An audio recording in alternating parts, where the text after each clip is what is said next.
Dave, I had no idea about your brother. I mean, was that a sudden thing? Oh, wasn't that? I thought I posted something. You did. No, I mean, until I saw that. But I mean, was that sudden, unexpected? Yeah. The last voting thing was July 15th before his treatment. Yeah, that's right. It was like They took his kids out, and then he had the radiation, and then that created, it was cancer. and then that created a stroke. So he was dealing with cancer that spread from the lung to the brain and the stomach. It created a stroke. I think so. I mean, they don't say so. He didn't even know it was a stroke. He goes, "Whose arm is this?" Oh, I man. was like, "There's something wrong with my child." He goes, "Oh, I guess it's a side effect." He goes to bed and wakes up, and then the leg is also that way. Oh, You can move it, but you can't quite feel it. I wonder if he was So he- freaking out. yeah. I mean, that would cause a lot of people to freak out. Well, actually, my brother has been through enough to not. I mean, I don't know. He did call his girlfriend. Hello? Hi, Todd. No, he's gone. Todd, you're my favorite poet. Yeah, she's pretty sure. Yeah, Carol, teacher.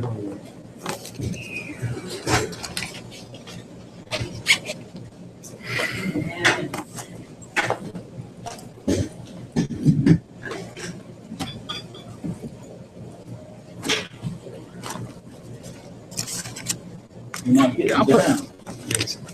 I'm getting old. You too. I guess that's a good thing though, right?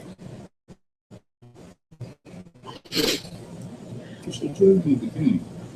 Oh, yeah. Then when I sneak out of here, which That was my thinking. I get so tired. Up too early. Sleep.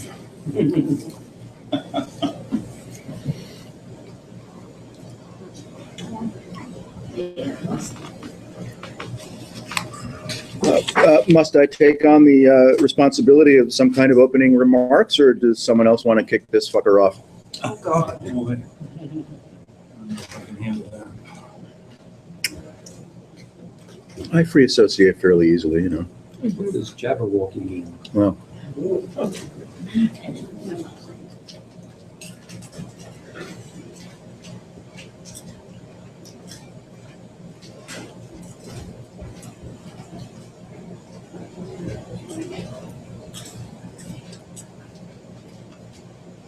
Well, I got it.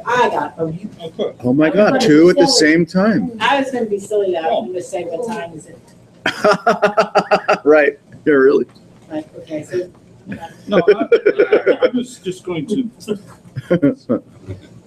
I have no direction at all. I'm going with the thought. I'm just like, how do you always create something so, I mean, so prolifically? I mean, you always in this creation mode.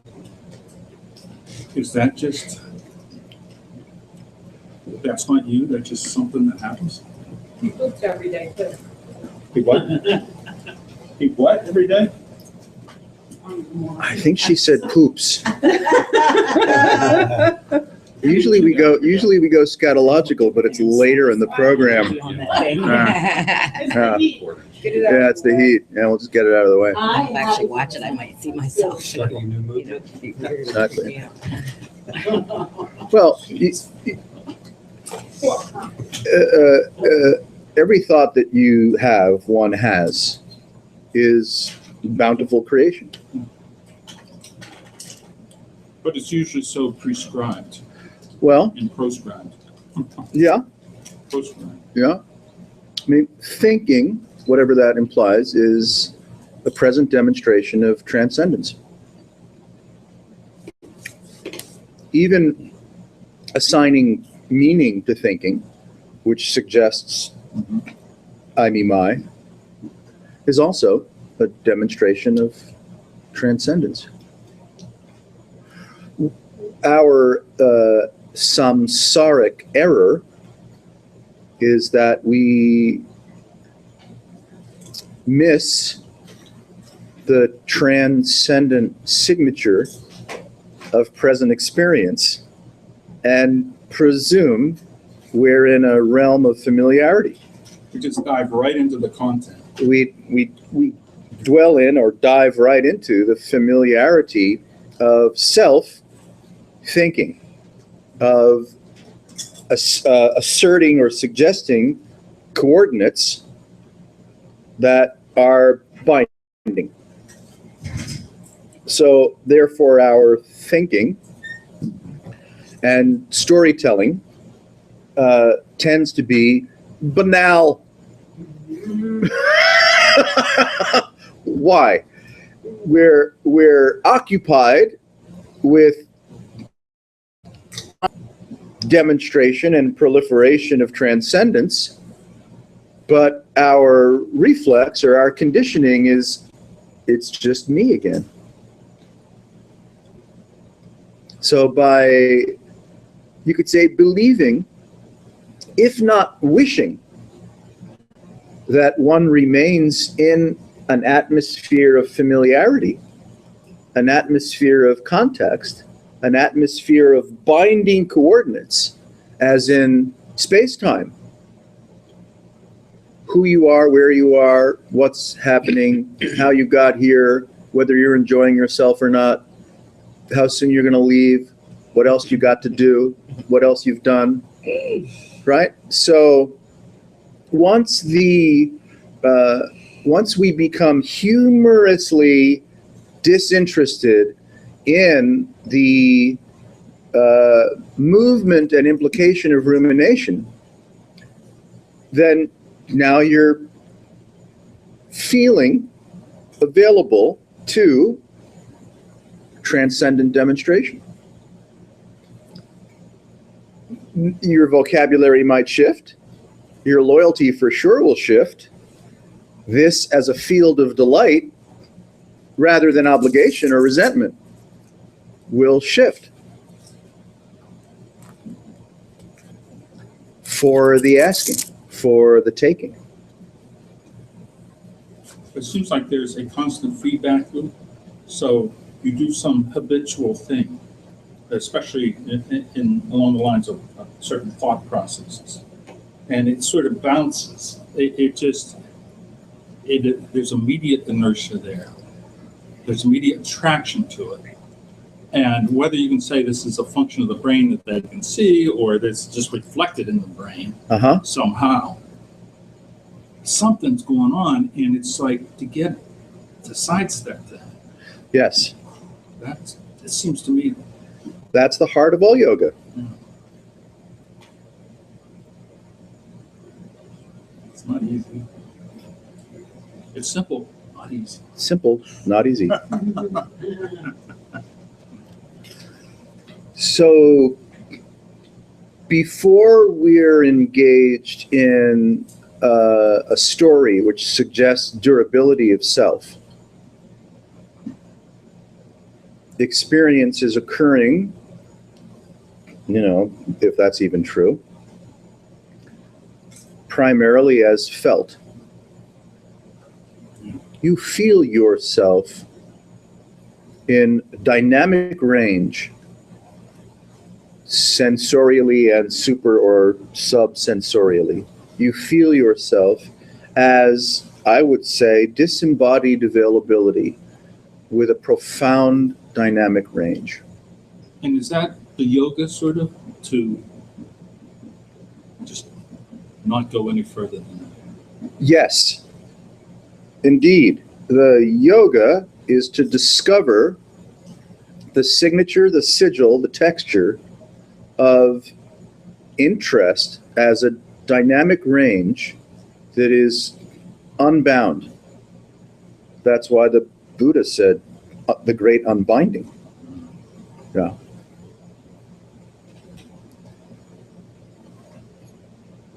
Now, we learn, if that's the appropriate tune, to rest in the first-hand observation and the textural, palpable sense of unconditioned space. So that window between two thoughts, however apparently brief, can become the window that we're looking out of, or the window we're looking into.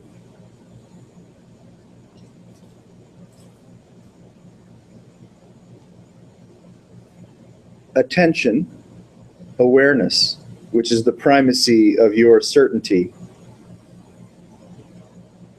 simply becomes enamored of itself,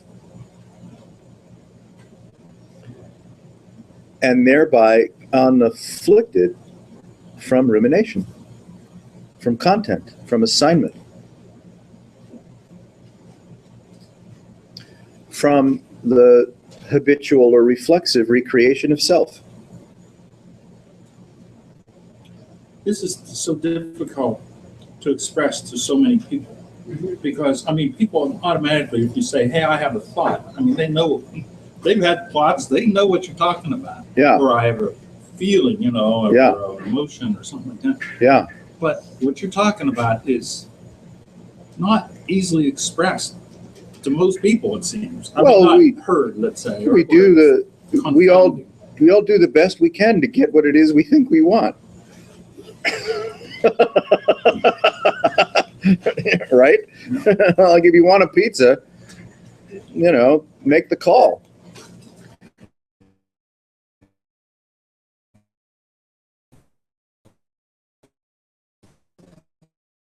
If you want a call, call.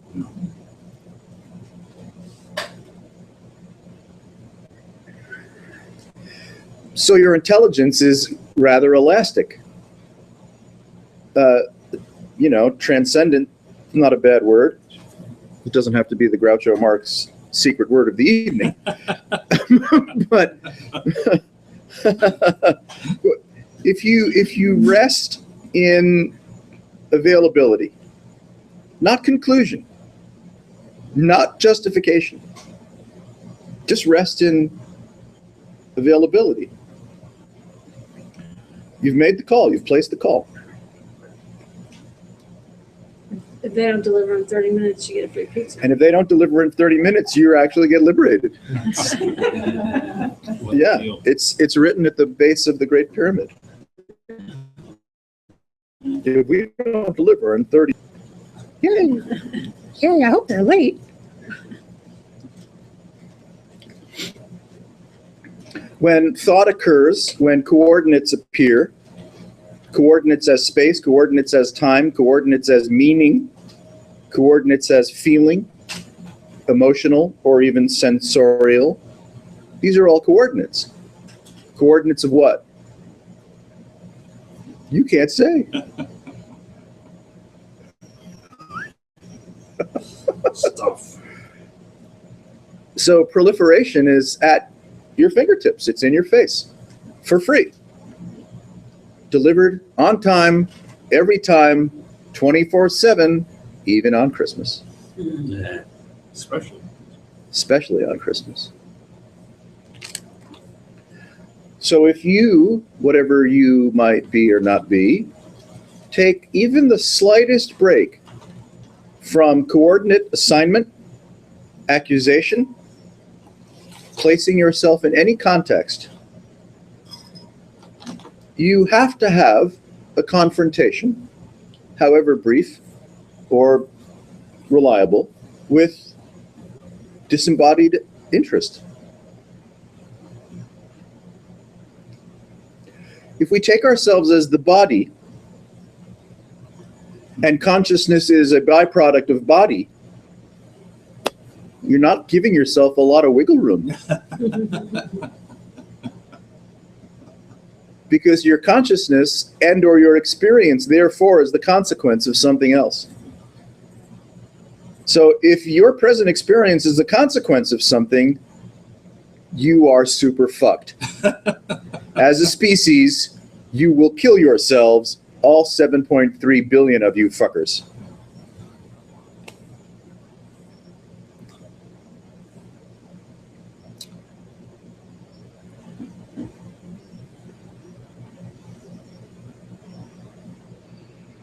what strings are at your disposal that you can pull on?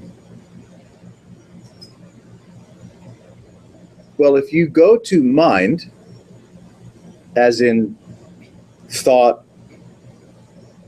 source, causality, justification, knowledge, right? Metaphoric reference. If you go to metaphoric reference, which is the nature of rumination, then you just end up spinning like a giant cotton candy ball that never, ever,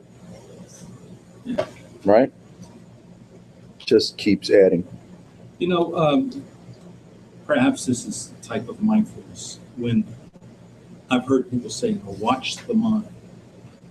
I don't, it's like, watch the mind, the connotation, the order, if you will, is there's this consciousness, whatever, that watches the mind. Well, that's a good question.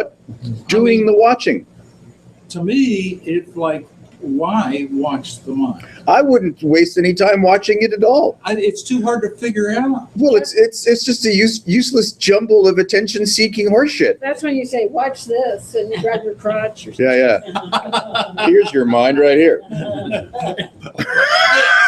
Really, watch this instead.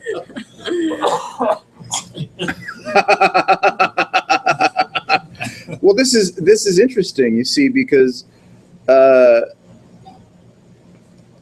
watching the mind turns out to be a waste of time. Not that there is any time. Well, it seems, for me at least, just speaking for myself, all I can do is it's just this quandary. It's like, well, what the hell does that even mean? Yeah. Who is it that's watching? Now you can just sort of retract from the whole ball of wax. Well, good, retract. Yes. But that's not watching the mind. And No. Who has the audacity to say something like watch the mind? Idiots. Usually Buddhists. Or Hindus. Or Course in Miracles people. I don't know. Ye gads. If somebody says watch the mind, take your cash out of the bowl, out of the donation bowl, and get out. Leave. Get out. Is watch the mind the same as observe your thoughts? I think. Let them go by? Well, Don't. any interest at all. Pretend Well, open. let's look at the hierarchy of interest. What are you interested in? Body?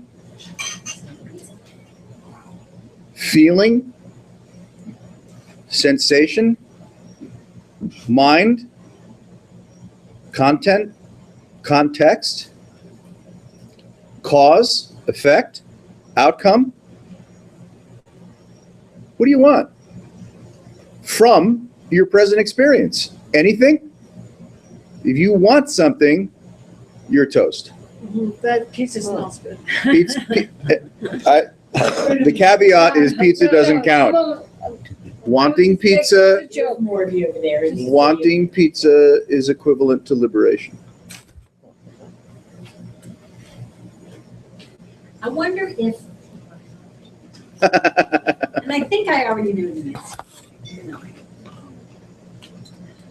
If you have a concept I was just making that about what you're talking, what you're saying, we feel, Yeah. feeling. If you have any kind of concept about what this joke. Calzone or something.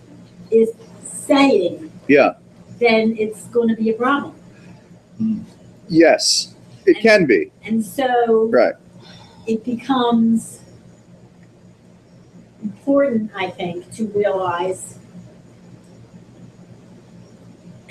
it's the things that, it is the presuppositions that you don't know you have that Absolutely. will get you every time. Oh, yes, that's right, they will. So you have to make sure you don't have a presupposition about what, Well, that's the demand of jnana yoga, or the demand even of bhakti yoga, is you, by engaging in the demonstration of your present beatitude, to see what it might be suggesting, to see what it might be implying, to look at the nature of unfettered being with fresh eyes, with fresh thymus gland. That's the whole delight of the yoga.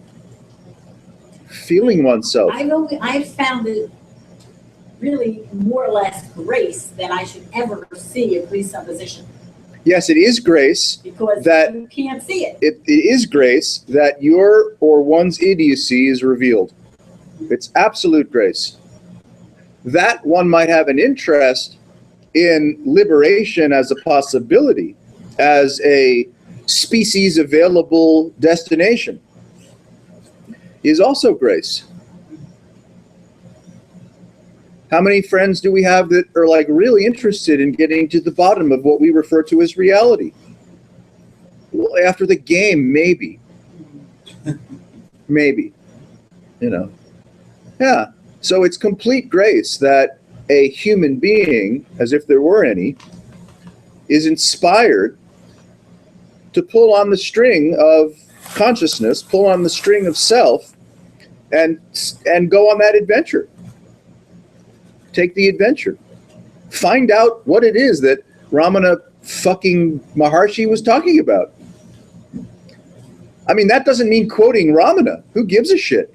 You know, you can do who am I until the cows come home, if they ever come home. But that's nothing. Find out what Ramakrishna meant when he went into a rigor mortis and passed out. He wasn't very verbal, but, you know, like, what the hell happened to that guy? You know, you're like, is that real? What? I mean, did the guy have a grand mal seizure? Or did he see the Divine Mother and just go stiff? I would want to know. You know, dear Thakur, long dead, dear Thakur, what the fuck happened to you?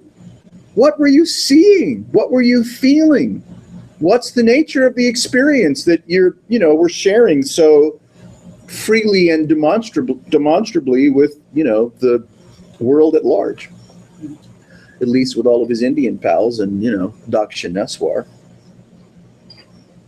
But that's not really what reels you in. What reels you in is the taste that you get yourself. Absolutely. It's not what somebody who Yeah. care about that. Yeah, If you hadn't had a taste yourself. You can't get a lot of mileage from this as a voyeur. Well, you try. Yeah, it'll take you so After that far. taste, you try. It'll take you so far. And then you realize that warrior isn't going to get you there. No.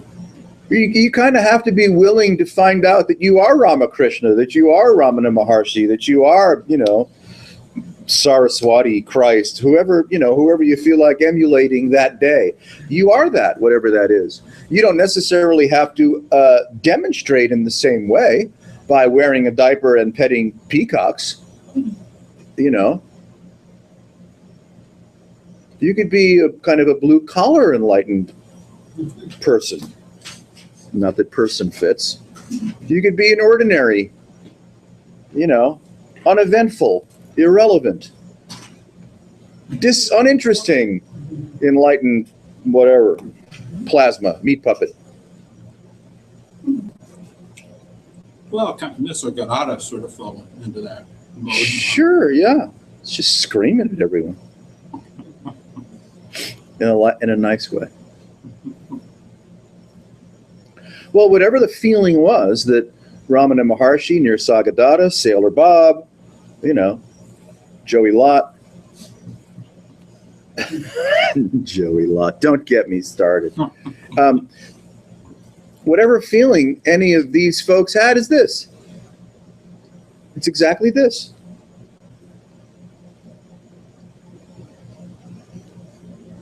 This is unbound. But as long as I'm the body thinking I'm having an experience, then it's hard to get that nuance of unbound. Because we continue to imagine that whatever we think is happening now, however we feel what might be occurring now, that it's consequential. Would that very belief system undermine the thing? I mean, just the fact that you have a belief system? Well, having a belief system, I'm not sure if I'm eating cookie or dust. I look like cookie, but no, I think it's probably a dead bug. Doesn't taste the same as the cookie. Not bad, though.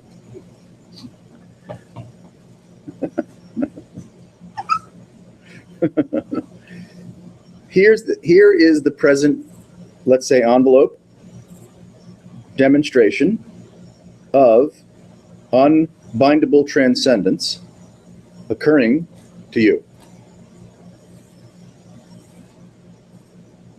Ta-da!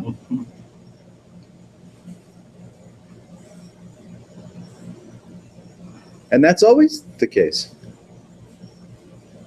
How are you ever gonna find it if you're thinking it should be something more or different than this? Yeah, you can't. You can't. You see, once rumination kicks in, which is some form of objectification by the myth of a subject, you're dreaming again. You're dreaming because you're living as a beggar through the lens of voyeuristic presumption.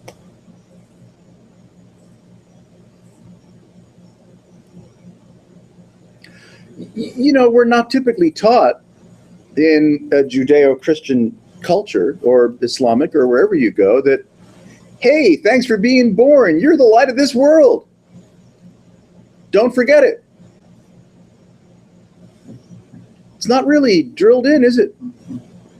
Hey, you're the light of this world. Far out. Take it on the road. We're like, you're a sinner. You better repent. Oh, man. We're beat up like crazy. The light of this world comes from a person. Isn't it? That's one of the first lessons. Oh, God, I'm sorry I used the fridge. Oh, I don't mind, yeah. Reverend Gary Davis, Your McCalkinen, light of this world.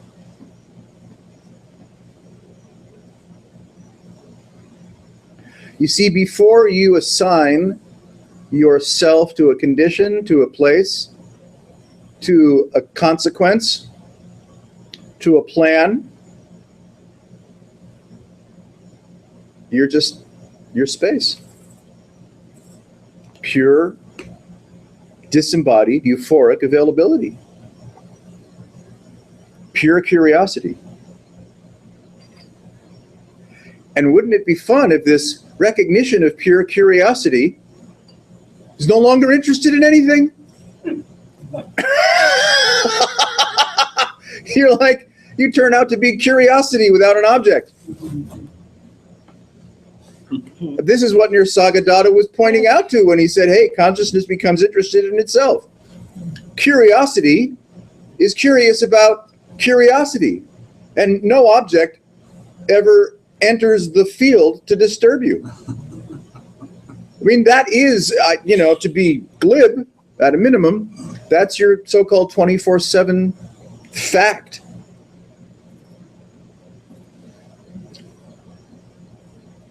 You are of the nature of disembodied euphoria, unbindable curiosity, curious about yourself, with no object, with no conclusion, with no grasping, with no utility, no coordinates.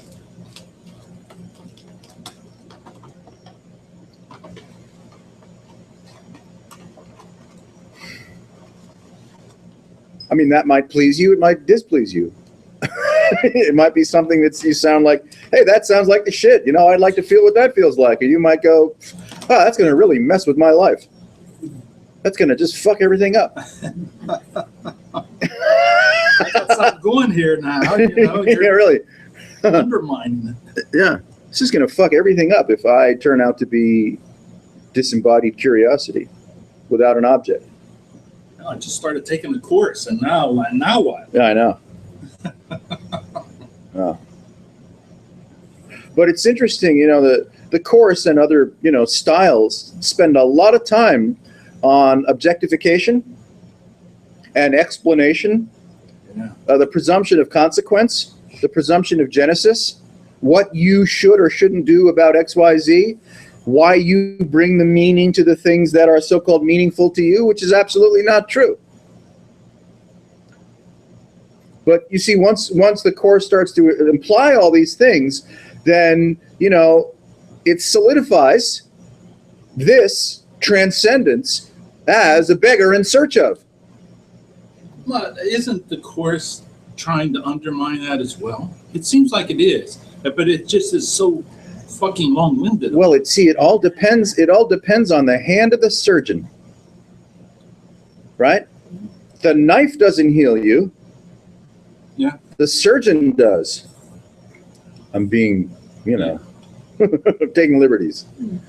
The course doesn't heal you. It's the one who might be wielding it.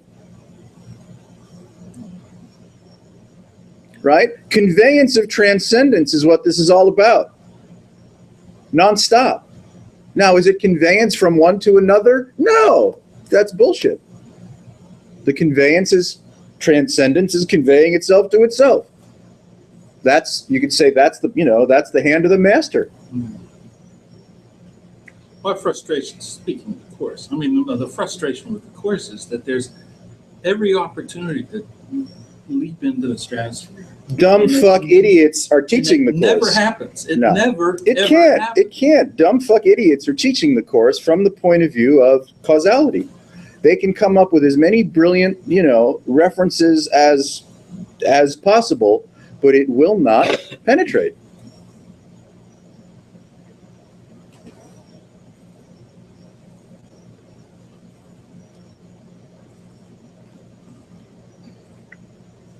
Is there something to let go of?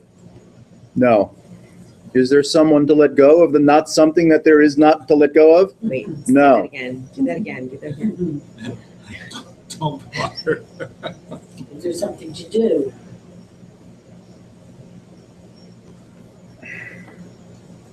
Is there someone to do it? Is there anybody who cares? Is there anybody in there? Hopefully not. Hello? Is there anybody in there? Knock if you can hear me. Is there anyone at home? Relax.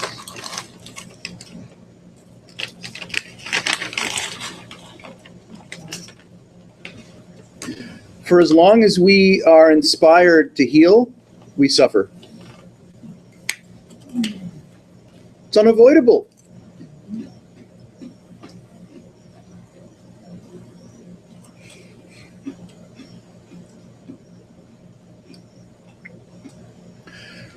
You could say that's why revelation does the healing. Because it could turn out to be a gradual or cathartic, or both, insight into basic space, into unconditioned space, into disembodied curiosity that has no object.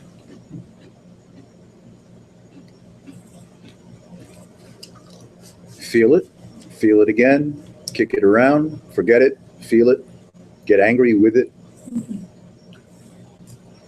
Be condemning, self-condemning, condemning of others. Be retributional. Raise your fist in the air. Knock yourself out.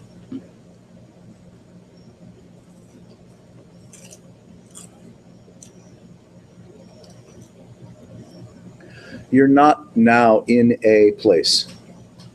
You're not now in a body.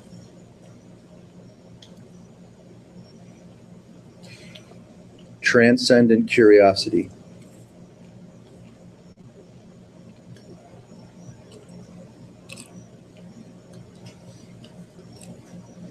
Transcendent curiosity is immersive. Why? Well, because it loves itself. It's like, oh shit, this is transcendent curiosity. I'm never leaving. Nothing in the world of, primates can compare to this, can compete with this. But still, you might like your pasta al dente.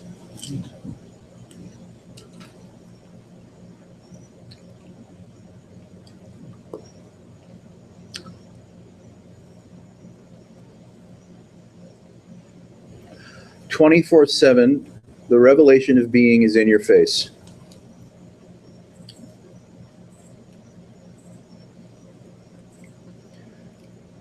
being, not necessarily us, being is somehow magically imbued with an incredible capacity for self-obscuration. No one knows why.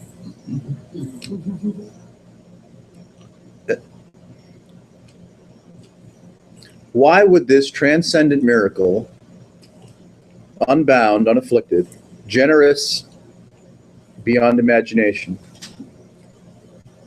find itself in such a clusterfuck of selfishness? Why? What the fuck? And it appears to.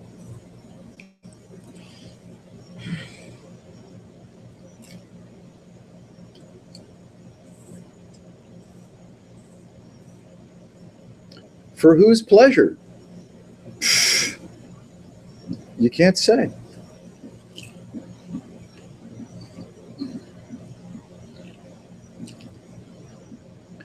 Rumination of itself is not a problem, but rumination as the contour and implication of self creates the sense of congestion, malnourishment, lack of creativity,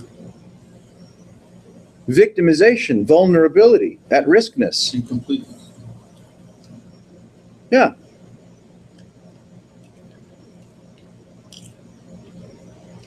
About creating the clusterfuck of selfishness. It's all the same. It's all the same. Yeah. Identification.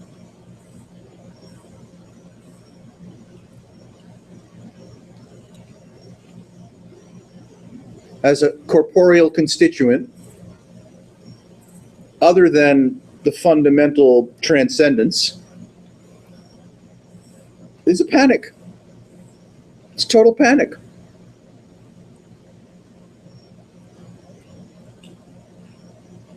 Everyone's wearing all these smiling faces, trying to pretend that they're not in a panic.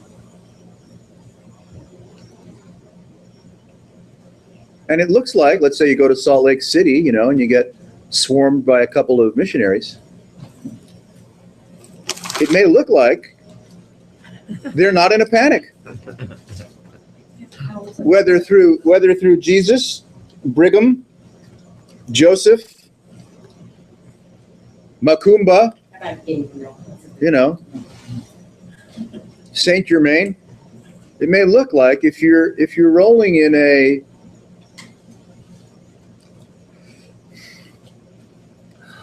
demonstrable belief system,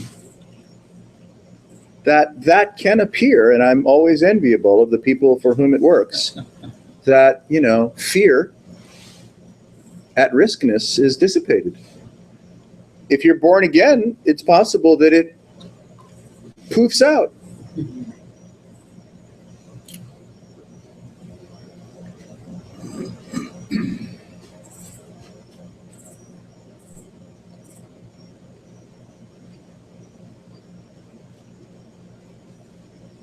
It seems like the trouble is that there's this object of that. And so this belief, this utter trust in it, so often falls away. And then one is left with a crisis, you know. And so as soon as you put your trust and your faith and all that in something, well, there's some vulnerability. Mm-hmm. Yeah, it could be. Feels good for a while. Yeah. Euphoric. It's a manic depressive. It's just like falling in love. Oh, that's like the worst thing that could happen. Yeah, I mean, you know.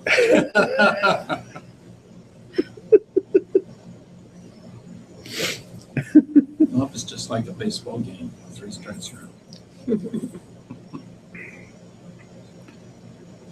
Well, you know, you can look at the sociologists, the anthropologists, the psychiatrists, right? All of these, you could say, incredible, sincere, thoughtful disciplines that have a lot to say about the human condition. A lot. And they don't stop. And I think this week there was some issue with, they couldn't replicate certain psychology research experiments, so it, which is, Have things changed? And So some former expert turned out to be a plagiarist or a I don't goober. know, I just kind of read a headline, but it just said something like psychology in jeopardy because they can't replicate certain. Psychology's in jeopardy, yeah. God, don't tell that to Alex Trebek.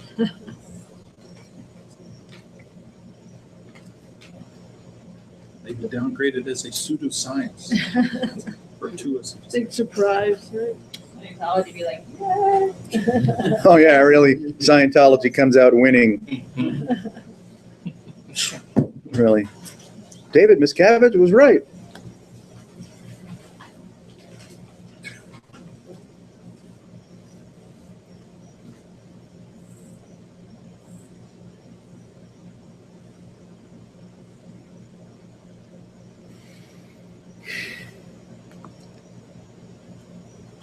Is it sliced or no? You gotta pull off. Tear it. It looks pretty luscious. Ooh, cheesy sticks with dipping sauce.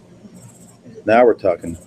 That other shit was kind of boring, but this, I just have to have a taste. the winning formula.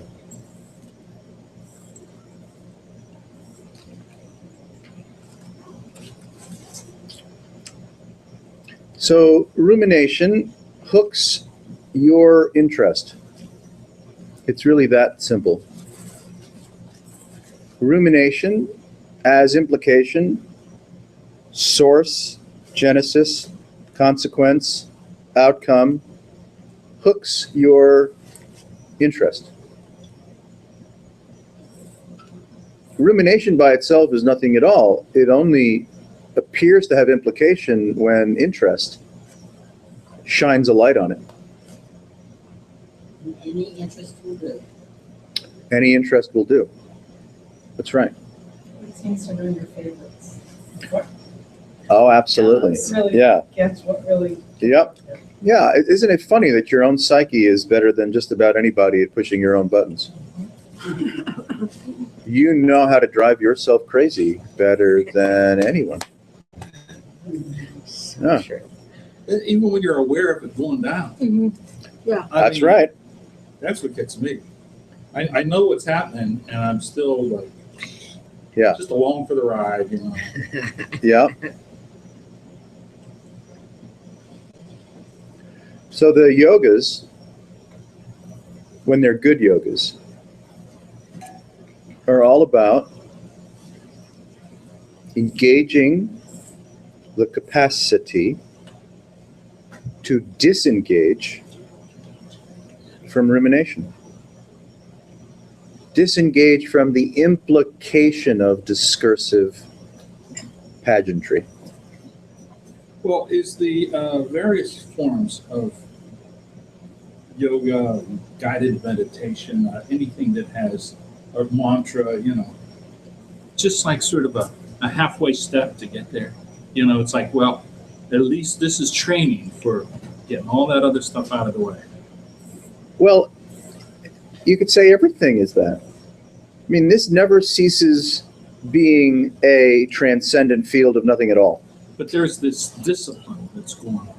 And maybe if you learn the discipline in one place, it can You could wake up repairing a motorcycle. Zen and the art of motorcycle maintenance, Yes. right?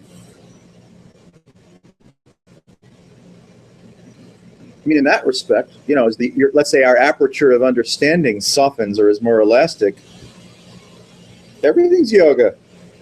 Everything is the demonstration of transcendent liberation. You're loaded with strings. Pull on any string. Pull on the senses, themselves. Pull on the, that the senses are appearing. Pull on that. Pull on the objects appearing in the senses. Pull on the consciousness. Pull on the mood. Yeah, you're being given, more or less, it's raining liberation. 24/7, it's just fucking raining liberation.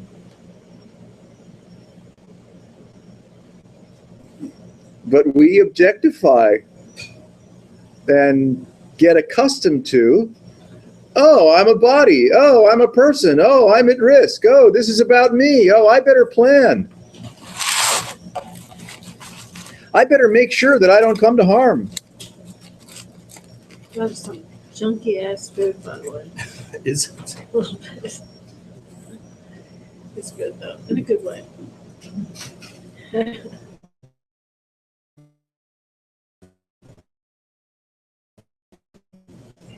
the gl-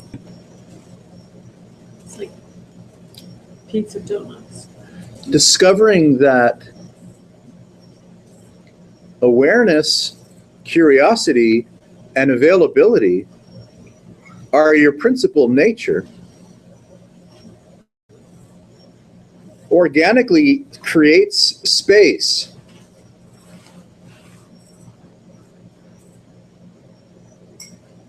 So that the reflex of identifying with rumination, with discursive thought, with body, with emotion, with circumstances and events starts to open.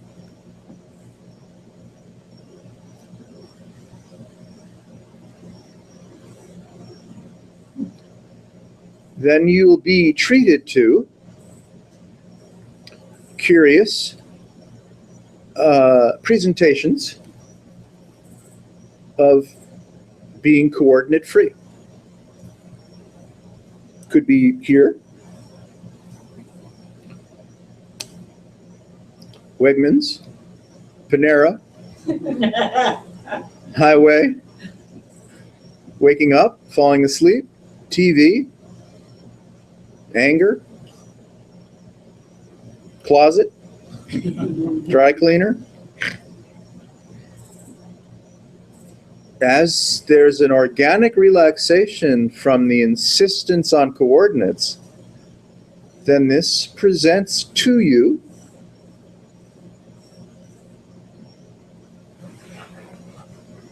spacious, open, object and subject free.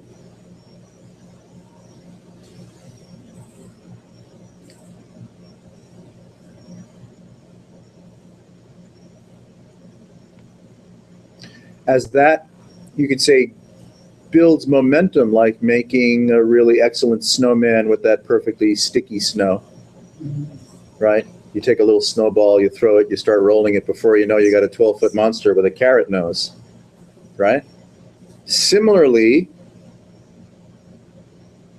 basic space, unconditioned space is like that.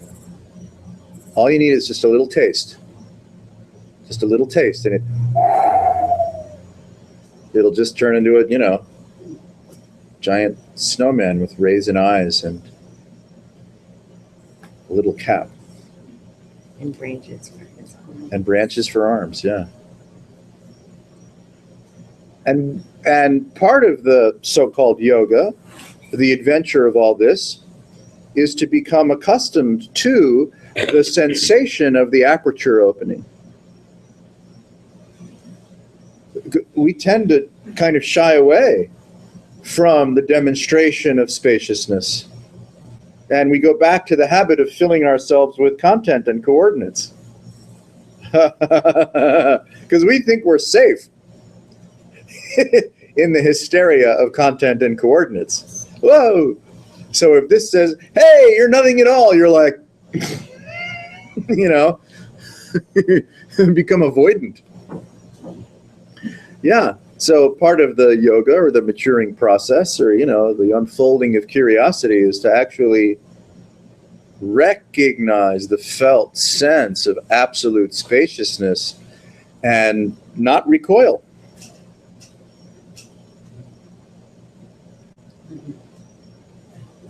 It seems like you're in the middle of a magnetic field, and one false move, and then you're Yep. to the wall. Yep. I love it. Yep. Pinned again. Oh.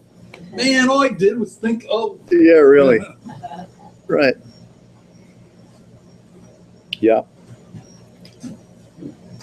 Yeah. Uh-huh. But you see, it's interesting. When we report, which is always in the present, when we're reporting in the present on something that's other than present, we're manufacturing, right, what we thought was the nature of experience and or the consequence of that experience. Yeah, if we would jump into time, we'd say we're perpetuating. That's right. That's right. That's how discursive Yeah. seduction perpetuates. Yeah. Yeah.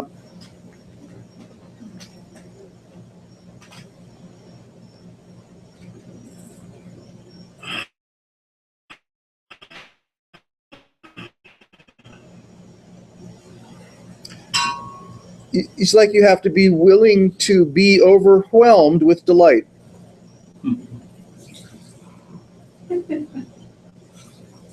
We think we want to get high or liberated or some such spiritual shit.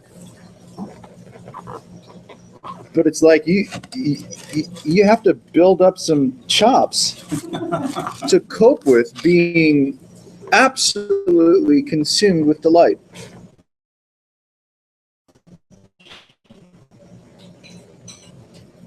That's why for those folks where some kind of shift in consciousness happens rather suddenly, it can be a really disorienting ride. It's like the whole, call it energy body just exploded into a million pieces, never to be put back together ever again. And like, I'm going under the covers. I don't know what just happened.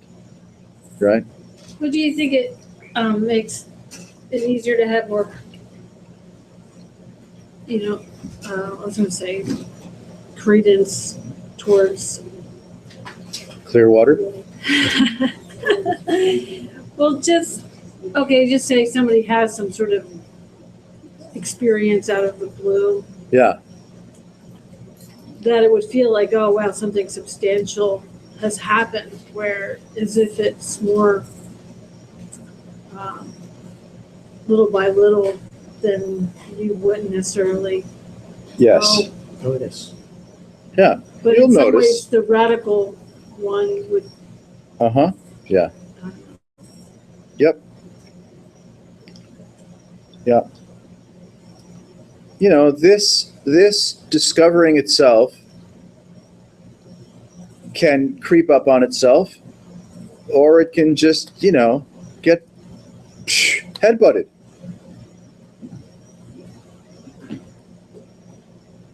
Someone like Jean Klein, who was deep into Kashmiri philosophy and yoga and was working with a, teacher that knew his way around the bull ring. He had a gradual kind of effervescence. So when something shifted and his identity field changed, it was like, but of course.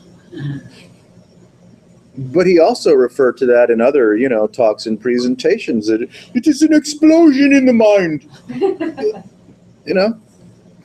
Okay.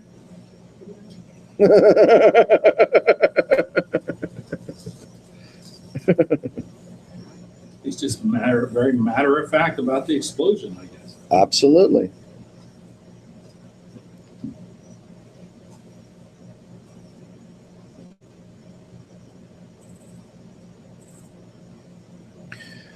Restlessness is just a word for evasion.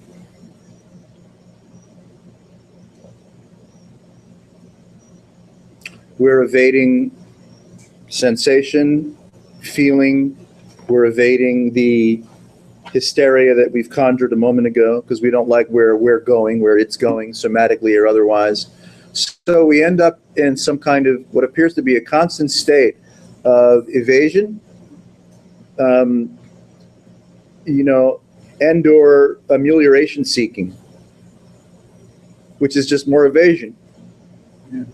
Yeah. Psychological time, no matter what the object of delight might be, whether it's an avoidant motivation or whether it's a acquisitive, right? What did the Buddha say? Da da da da da da. Craving and aversion, right? So Hand in hand. deferral, avoidance, whether it's motivated by craving or aversion, it's the same.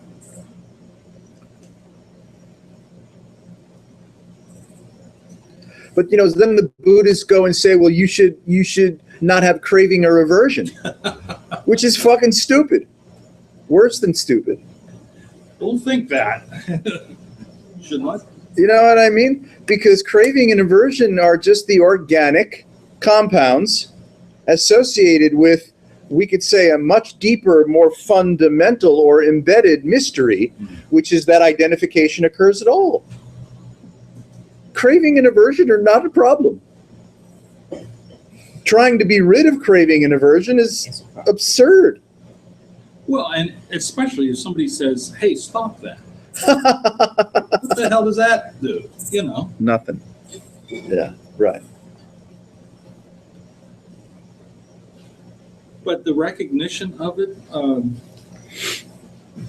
gets you something, but I don't know. It's still, there it is. The creation, it's still a factor. Seems like no matter what. Bodhicitta replaces identification. What's bodhicitta? Bodhicitta is radiant mind. The recognition of radiant mind as the presence of a creative field, a transcendent creative field, will assist you in weaning yourself from discursive identification. Craving and aversion. Yes, and will also Just release you from, let's just say, the consequence of so-called craving and aversion. Well, I know that I automatically revert to this notion that I just got to get some things together and then things will place. Fair enough. Yeah. It's like I know that I'm doing that, and I just keep doing it. Okay. Yeah. Well, Just get a couple things straightened out, and then well, can you see, for fun, this rhythm that appears in your experience, perhaps in a repetitive manner, as nothing at all? Can I see it as nothing at all? I'm Yeah. too, Well, you see, it's the objectification of it that also suggests you as a durable agent.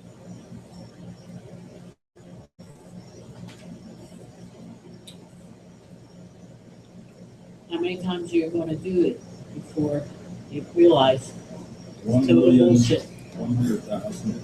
you know? Yeah, and we're not suggesting that it should cease even. The happiest day of your life is when the person you care the least about turns out to be you. Right, not a lot of investment there.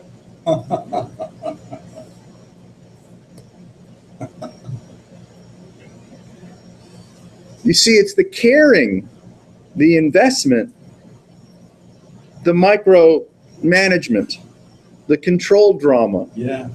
of that your experience should be somehow different, and that you're on the hook, responsibly or otherwise, to make sure that that occurs.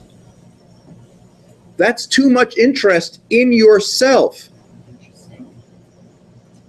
It doesn't seem to have legs anyway. It doesn't go anywhere. It doesn't motivate you. It doesn't change you. It doesn't. to something better or something like that. No, it never will. You have all those feelings. You could have guilt or what have you.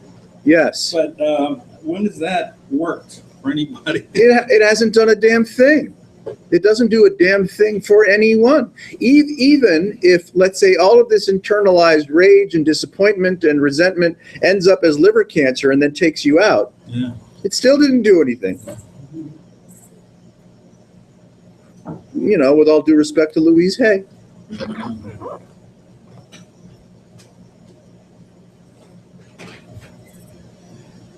Is the irrefutable wonderment that presence is present the consequence of anything?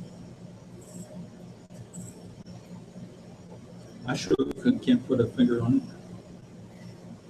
it. And yet purses fall from the sky.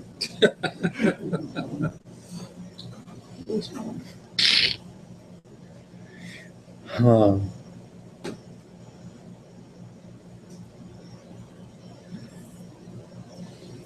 It might be part of the difficulty when, let's say, you get the taste of openness. Part of the difficulty with being comfortable with it is absolutely everything you ever believed is not true. Yeah, that sounds like a happy moment. You might be like, oh, fuck, you know? Yeah, you sure could. You might choke on a cheesy bread. Totally inconsequential. Isn't it interesting that from moment to moment you can bask in the glory of being inconsequential?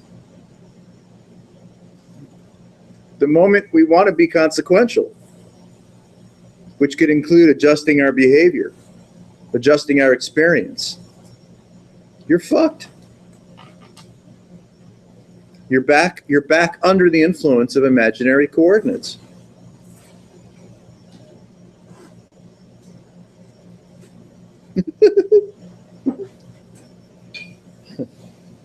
That's how quickly it asserts. This proliferation is faster than you, smarter than you. It's got more tricks than you.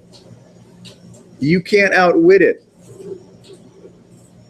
So you have to see it in its entirety. You have to see it, Jean Klein used to refer to it geometrically.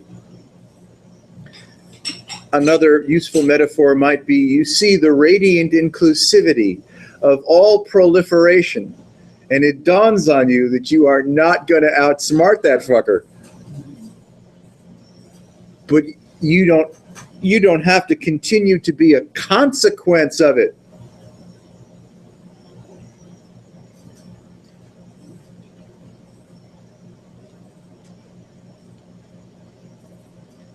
If we're engaged in trying to outsmart ourselves or our behavior or our, disappointments or our thirst for liberation, then the loop of consequence and the loop of relevance remains alive and well.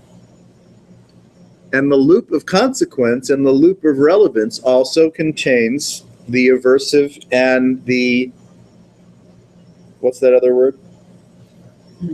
Craving. It also includes the aversive and craving self. Most New Age folks traveling in New Age circles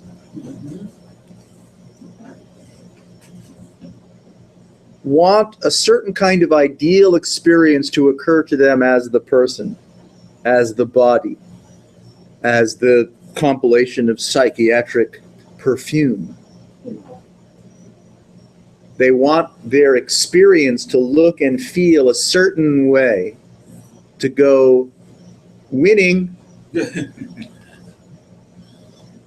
But as long as we're interested in any suggestion of winning, we, in a sense, condemn ourselves unintentionally to that loop of relevance and consequence. It's another word you used, which I don't know what it was, but I think maybe acquiring, because they think they can acquire something. Yes, right. And the sense of self, individuated self, being of the nature of a reliable durability, meaning it's going to be you 5 minutes from now.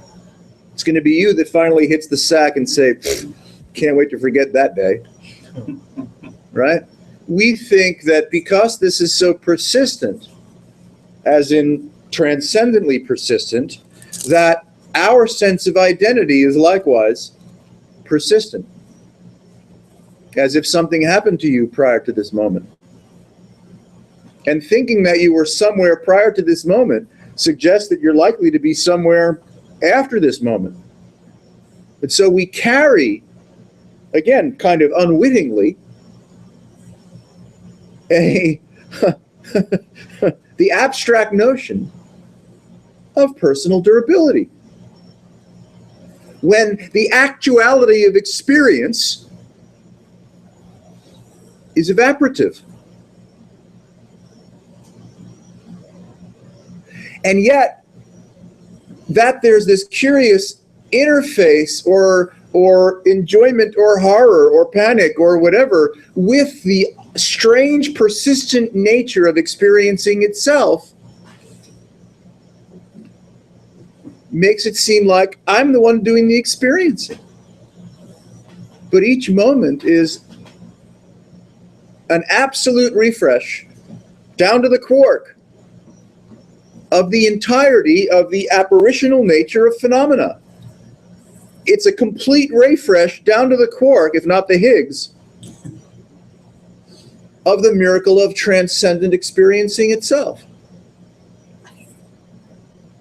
And if nothing need be derived from it, best fucking train ride I've ever been on. Toot toot! Ivy Land, here we come.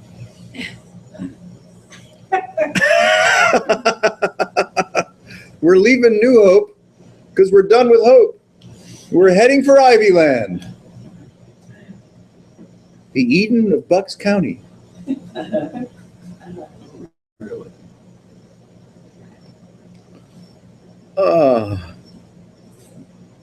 So you relax from any hint of craving, any hint of arriving, any hint of destination, any hint of aversion. And you can see, without effort, because obviously you can't lift a finger to do a goddamn thing. But you recognize your radiant nature, your transcendent nature as disembodied availability, disembodied euphoria, unbound. Holy shit. And all of this experiencing crap is its problem.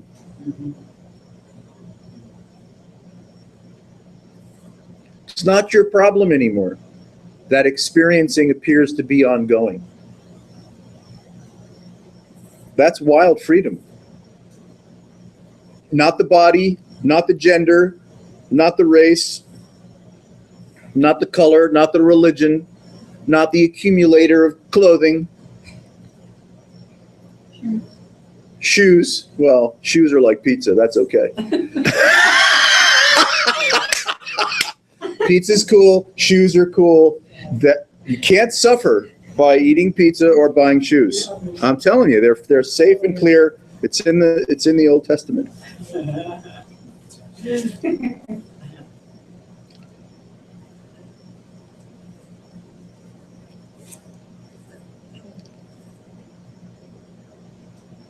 Imelda Marcos, she knew that. She'd read that. That was a practice. She'd read that one, and she just went. Sorry, Yogi. She went off the deep when it came to the shoes. These can't hurt me. These can't hurt me. I have the problem with pizza. This can't hurt me. This can't hurt me.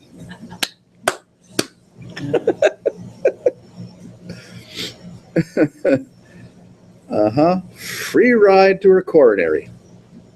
Not a coronation, a coronary. Although the coronation comes when you flatline. Then you get a coronation, Perhaps. right? Plenty of flowers. And the flowers. Plenty of flowers at the funeral home. That's the coronation, post-coronary. All the result of pizza and shoes. which you thought were a free ride.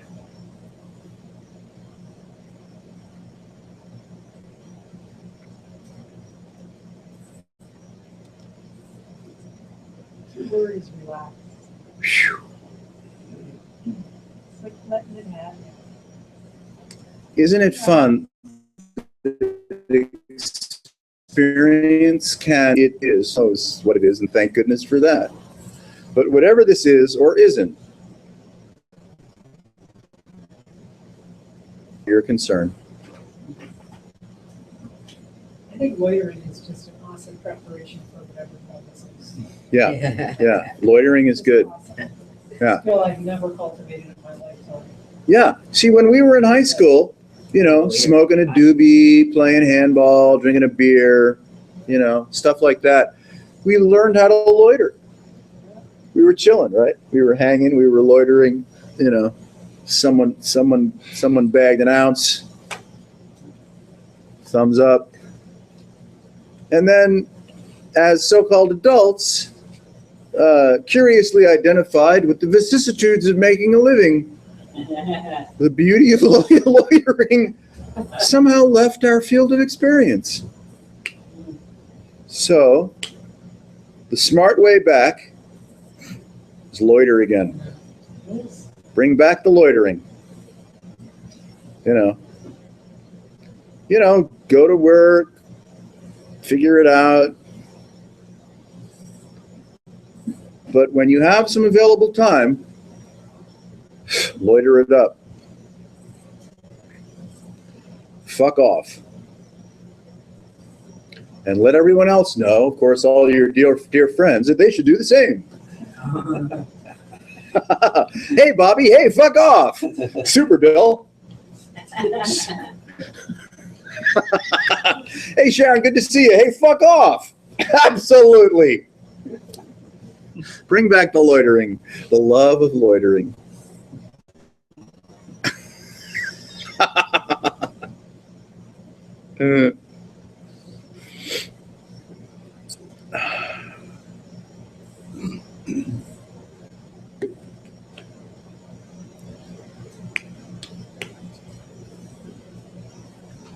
You feel the shining, and you become accustomed to the shining. You learn, you could say, how to trust the shining.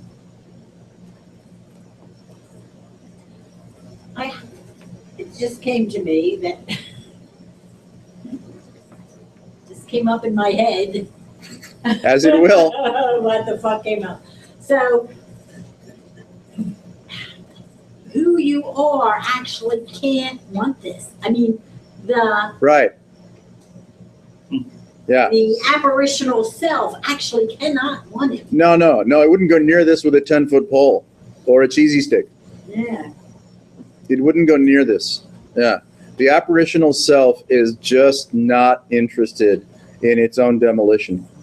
You'd think though, if you're like the Elephant Man or something, would some really tortured existence or something. Well, wanting, you know, cessation of life Yeah. because of 1 or 1,000 forms of tortured existence might be a little different than a curiosity of liberation. Might be. I'd have to talk to the Elephant Man to find out what was on his elephant mind. I wonder if he had really good memory. You were going there, right? Yeah. The Elephant Man never forgets. Good test taker.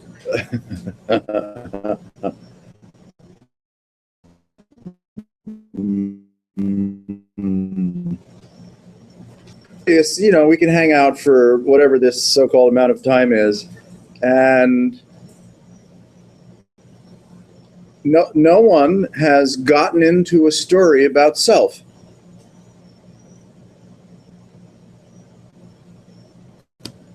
Really, that's fucking weird.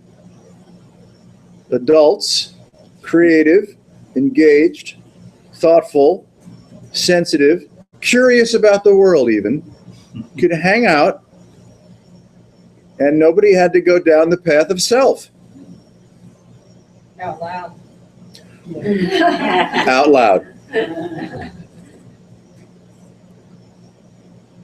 Let me tell you about the time. It really is a relief. It is a palpable, constructive relief.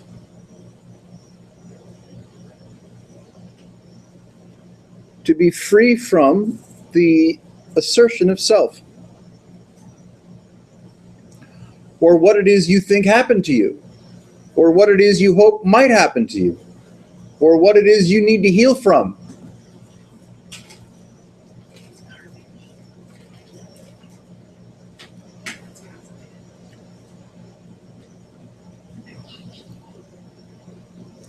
I mean, that's a gift.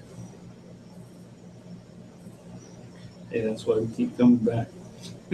Most of our indulgence, either internally or with others, is, right, usually to be politically, intimately correct, including the workplace or the Redners, is to engage with others as self.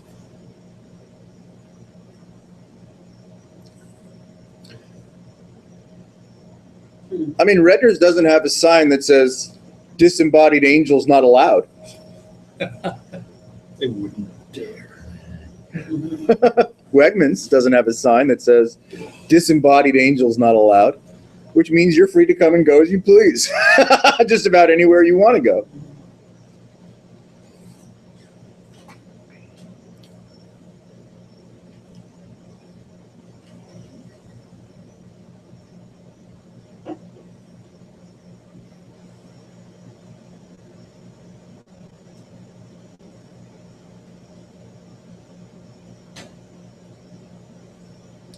Radiant presence is real. Radiant presence is the nature of this.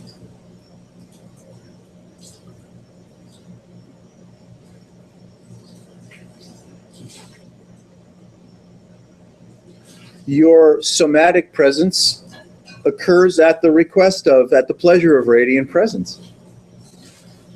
Mind and emotion and story and memory, coordinates, all appear at the pleasure of radiant presence.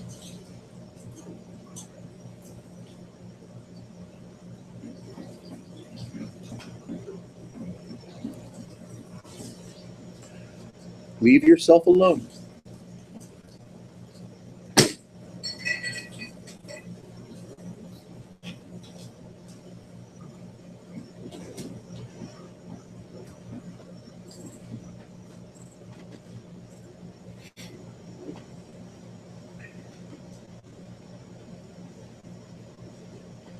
What does Paul Hederman say? Any questions? Yeah, that's right. Really? He does. No? Good. A bit of a relief, it seems like, when he.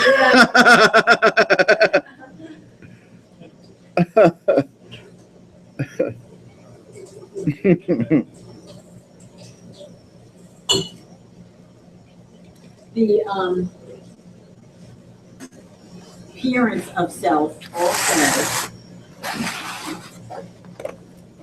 lives in duality. And Yes. so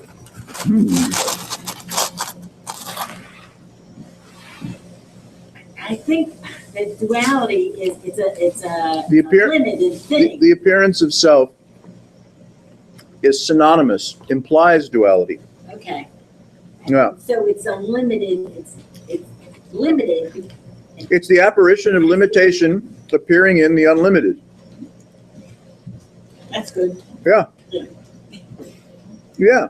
So the apparition of limited, to say Uh-huh. what I said a minute ago, or Mm-hmm. in Right. that way, absolutely cannot go there. Can't. Because it only knows duality, the symptom, whatever. the symptom can't know the ailment.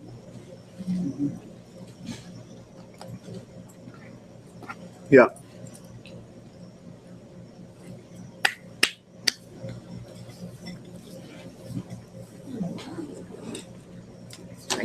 It can know brownie brittle though.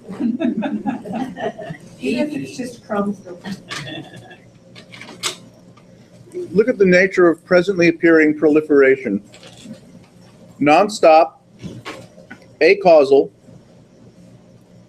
without genesis, not made of anything, not appearing to anyone, having no consequence. Mad with itself.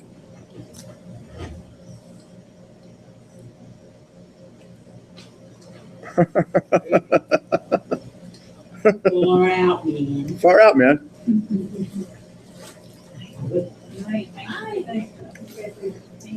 Rock and roll. See you now.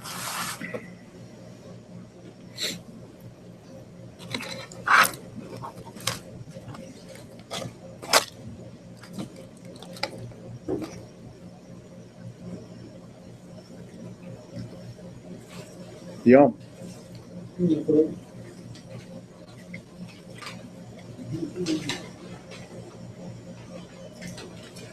Well, we pretty much cleared the room, eh?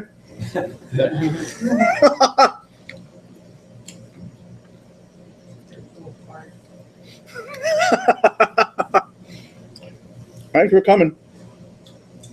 Thank you at home. Good night.